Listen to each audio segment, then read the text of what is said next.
وتعالى في القرآن المجيد إنا نحن نزلنا الذكر وإنا له لحافظون صدق الله العظيم.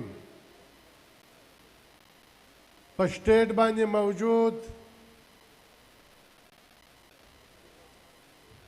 مولانا اسد محمود صاحب، مولانا عطاء الحق درویش صاحب، مولانا مفتی روزی خان صاحب، اسلم غوری صاحب اور قائد سندھ راشد محمود سومرو صاحب. چونکہ دا یو تحریک دی، تحریک روان دی، د بلوچستان پشنه شروع سوی ده او په سند کې بیا دغه تاریک نوره ترقي وکړ او نن په کې پی کې د هغه نه زیات ترقي روانه ده. موږ په پاکستان کې د مغربي دنیا تارګټ هم یو او دلته د هغو د ایجنټانو هم تارګټ یو. په دنیا کې چې چا د امن خبره کړې ده په مسلم امه کې باامني د دوی د وجې نه راغلې ده.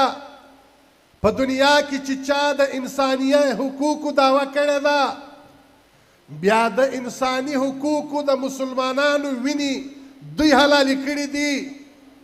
چې چا په پاکستان کې د امن خبره کړې ده بد امنیت دوی راوستلې ده. چې چا د معیشت خبره کړې ده معیشت د هغو نه خراب دی. په پاکستان کې نه امن فی الحال ستا، نه د پاکستان معیشت ټیک دی او نه په پاکستان کې الیکشن سپا الیکشن دی. د دانجلۍ پیداوار دی او خلک د جمعیت علما سره لوبې کوي، د جمعیت علما سره کیل کوي او د خپل پلار انګریز یا د امریکې په کهنه دی په هغه باندې خپل ځان ګرانوي یا هغه ته خپل لمبرې جوړوي. په پاکستان کې د جمعیت علما چې دا یو ملګیر تنظیم دی او په ټول پاکستان کې به جمعیت علما د دې وار په اسمبلی کې په عددي اکثریت راتلل. د دوی پلار امریکې 4 ورځې مخکې ودې ته دا هدایت وکړي چې جمعیت علما او د جمعیت علما مخه ونیسي او بیا یې دلته پر کټیانو دومره وفاداري شروع کړل چې شاید هغه پلار به هم نه غوښتل چې د جمعیت علما سره دومره ظلم وسي، دومره ناانصافي وسي. موږ دې خلکو ته وایو موږ ته د مځکې د ګرمېدو کوشش مه کوه، موږ ته مځکه مه ګرموه او بیا که موږ مځکه ګرمېدل شروع کړو بیا به ستا د پښې د ایښولو ځای نه وي. که کله جمعیت علما بیا په تا مځکه ګرمول موږ تا ته وایو د هوش ناخون واخه، په سوچ سمج فیصله کوه. جمعیت علما سره لوبې مه کوه. جمعیت علما یو بازاري تنظیم نه دی، هغه یو د نارو تنظیم نه دی، دا یو نظریاتي تنظیم دی، دا یو اسلامي تنظیم دی. دا په د خپل جدوجهد باندې د خپل قائد په اشاره باندې دنیا پرېږده، جیلونه پرېږده، سر ورکولو ته تیار دي. موږ دا وایو. زه یوه خبره درته کومه، زما تعلق د بلوچستان سره دی. بیا خبره ختموم. جلیل جان هم د شا د خوا ولاړ دی بیا غوسه کېږي. بلوچستان کې څه لوبه وسول؟ نن هم د بلوچستان بلکې د پاکستان عددي اکثري پارټۍ یې په بلوچستان کې چې و دوی ته پته ولګېدل چې بلوچستان جمعیت علما واش کوي. 2 ورځې مخکې یې په کلسوی پلا کې زموږ په دفتر حمله وکړل، 11 جنازې موږ پورته کړې. بیا یې وویل چې دفترونه بند کړي او که دفترونه خلاصوې بیا به دماکې کېږي. وایي ما وویل دفتر بند کا، دفترونه بند سول. 11 موږ ګټلي سیټان چې جمعیت علما نور ګټلي دي هغه سیټان یې د موږ څخه یوول او 3 قومي سیټان دا د موږ څخه ولاړل او دا چا یوول دا څوک وو دا 10% و 10% راولاړ سو د بلوچستان اسمبلی په 80 اربه روپۍ رانیول او د بلوچستان اسمبلی چې په 80 اربه رانیول جمعیت علما هغه د قومیت سیاست نه کوي د اسلام سیاست کوي که ظلم په سندي وي د سندي ملګری د مظلوم او که دا ظلم په پنجابي وي بیا د پنجابي ملګری او که دا ظلم په سرایکي وي بیا د سرایکي ملګری نن مظلومیت د پښتون دی دا 10% راولاړ سو د بلوچستان اسمبلی رانیول او 80 اربه روپۍ ورکې او 80 اربه چې د کومه ځای ورکې په 80 ورځې کې پوره کوي نن دی په دوبۍ کې کانټینر ډک کړي د دوبۍ کانټینر دی په کراچي کې